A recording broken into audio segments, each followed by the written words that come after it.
and gentlemen. Welcome to my channel. My name is George Kingori, and I'm your online finance guy who speaks about all things finance, how you can be able to save, how you can be able to invest, and how you can be able to grow your financial outlook. And today we are going to speak about reasons why you did not get that loan. So you have applied for a loan. You are looking for funding to be able to do a project, do a development project, or be able to gain that loan for personal reasons, but you have been denied this loan. So what are the reasons that made you not get this funding? Ladies and gentlemen, we are going to speak about the things that made you not get the loan and how you can be able to go about acquiring a loan in the future. Ladies and gentlemen, the first reason that you did not get the loan is bad credit score. Ladies and gentlemen, I've talked more about credit score and how you can be able to improve your credit score. But by a nutshell, if your credit score is bad, it means that the creditors have rated you badly in that you cannot be able to sufficiently pay for loans. Either historically you have been defaulted in payments, you have made late payments, and you have had loans that you have not been able to clear. Ladies and gentlemen, acquire your credit score and be able to find out what are the things that you need to change. You could be able to first identify any issues that are erroneous in your credit rating. There could be loans that have been attached to you but should not be attached to you. There could be loans that you cleared but were not cleared and were forwarded to the credit organization. Ladies and gentlemen, that is the easiest way for you to be able to clear and have a good credit score. So if you have a bad credit score, it is one of the major reasons why you did not get the funding, ladies and gentlemen. So ensure you know you got your credit score rating, the document, and identify the things that you can be able to change there and then, or the errors you need corrected out.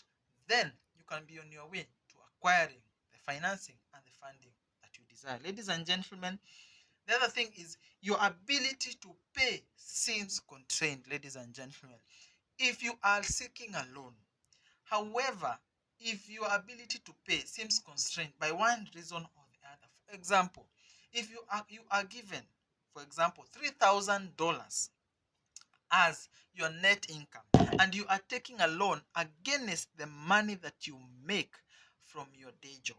So if your monthly deductions are more than say $2,000 and the area where you live a reasonable house for you and your family is a lot more than say $1,000, then you look and seem constrained, ladies and gentlemen, because you cannot easily pay $2,000 every month towards a loan and still be able to pay rent in your house. And in your area, the rate of housing is higher than the amount that you are left with. So by reasonably looking at your payslip and how much money your net income you earn against the amount that you are borrowing and are going to be paying every month, when you seem constrained, then there might be an alarm that goes on in the person who is issuing the loan. They might seem like you will be unable to pay and can actually default, and so they will not issue you with this loan. So ensure, a rule of thumb that I usually followed and I usually advised when I was working in payroll was ensure that the loan repayment that you are making is not more than 33% or a third of your income. So if you earn $3,000, don't get a loan where you are going to be paying more than $1,000 on it. So a third rule, ladies and gentlemen, if you are playing within their third rule, then you are more likely to look like you can be able to pay and are not constrained by the loan payments that you need to make every month. The other thing, ladies and gentlemen, it could be bank policy could be working against you. It could be that banks have determined that the kind of people who work in your professions or in your company or in a certain geographical location are not the kind of people they desire to issue loans to. And so they may not issue you a loan. I know of a friend who lived in a certain neighborhood and they could not secure a loan because the bank had previous experiences with people from that estate and they were defaulting in loans on one way or the other. It could be where you're living or where you're working is going against your application, ladies and gentlemen. It could be a badly performing branch. So you apply in a certain bank branch and the bank branch is on the red. They have more defaults than people who are actually paying the loans. Then you could be just a victim of bank policy. You could try to apply for the loan in a different branch. You could try to apply a loan in a different bank, and you could be able to overcome this systematic reason why you are denied a loan. So it is nothing of your fault. It is just that your present circumstances are against the policy that the bank is following, ladies and gentlemen. It could also be good if you could be able to identify if that is a reason. Then you could be able to rectify or change. However, banks are usually very secretive and they might not disclose to you the full extent or the reason why they denied you a loan. But this could be one of the reasons, ladies and gentlemen. The other thing is that you look like a flight risk, ladies and gentlemen. You look like you could easily get a loan and fly up and hop off and go to another country. One of the reasons why you might look like you may disappear is if you are not a local, if you are only a resident with a limited contract by a company that has been in operation for less time, and if you still have citizenship in a foreign country where this bank may not be able to access you, then you might look that like you are an actual flight risk. If in addition to that, you do not have any assets, maybe a permanent house or permanent car or something like that can be able to be attached to your name in the country where you are asking for the loan, you might appear like a flight risk. Ladies and gentlemen, when you appear like a flight risk, then your chances of being able to get that loan is extremely hard. Ladies and gentlemen, some banks may have a policy where they do not issue loans to people who have stayed for less than a year in that country. So they usually have a policy that safeguards against you having a policy. They could also not give you a loan because you do not have, say, a permanent work agreement or visa in the country where you're staying. So you do not have permanency in terms of the government has not allowed you to stay for a longer period of time. So this bank may not issue you a loan, especially if you're asking for loan terms that are for years and years, even after your current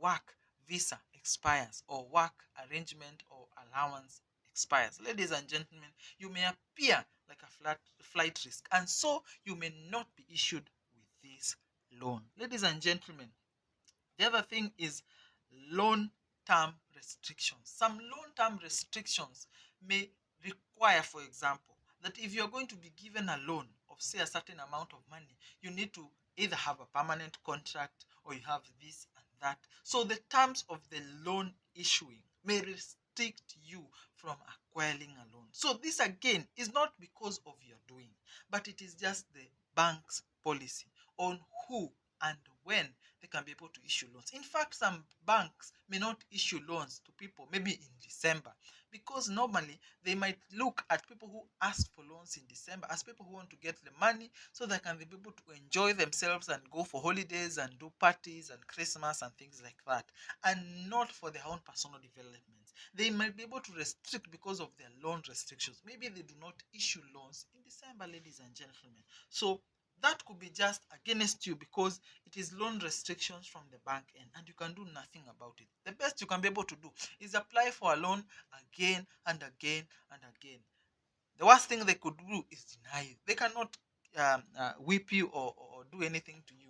Just apply again and again because you could be just against the loan restrictions that they have. The other thing that is again not your doing is when the bank has other means of investing the money that people have kept in these banks in other ways that are considered safer and they are returning them a better return. Say, for example, if government bonds that are available in the market are giving them a rate of, say, 10%.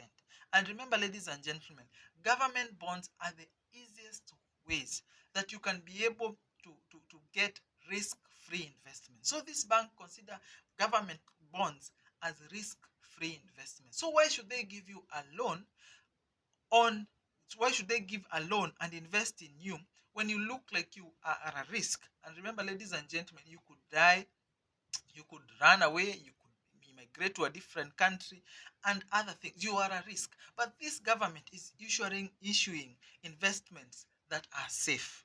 So they might not give you a loan because otherwise their money is already tied in investments that are risk-free and are acquiring a certain level of interest. So it could just be your timing in the market. Maybe you are at a place where the government is not is getting investments or is trying to mop up the liquidity in the market. So it is issuing government bonds. So you might just be timed out in the market.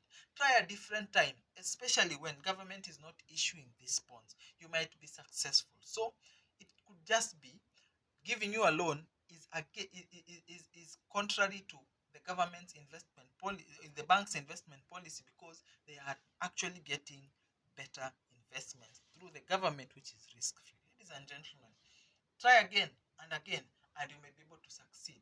But remember, follow the steps that I've mentioned and ensure that you are always on the green. Then you will always be attractive to issue a loan to. Ladies and gentlemen, I hope that I've been helpful to you. I hope that you are learning and you are gleaning and you are growing in your financial journey. Remember to subscribe to the channel, the red icon there on my face, and to leave a comment down there if there are any other things that may cause you not to acquire a loan. And remember to like this video so that this message can get to other people and that they can be able to get the help or the assistance or the information that they need. Thank you and enjoy.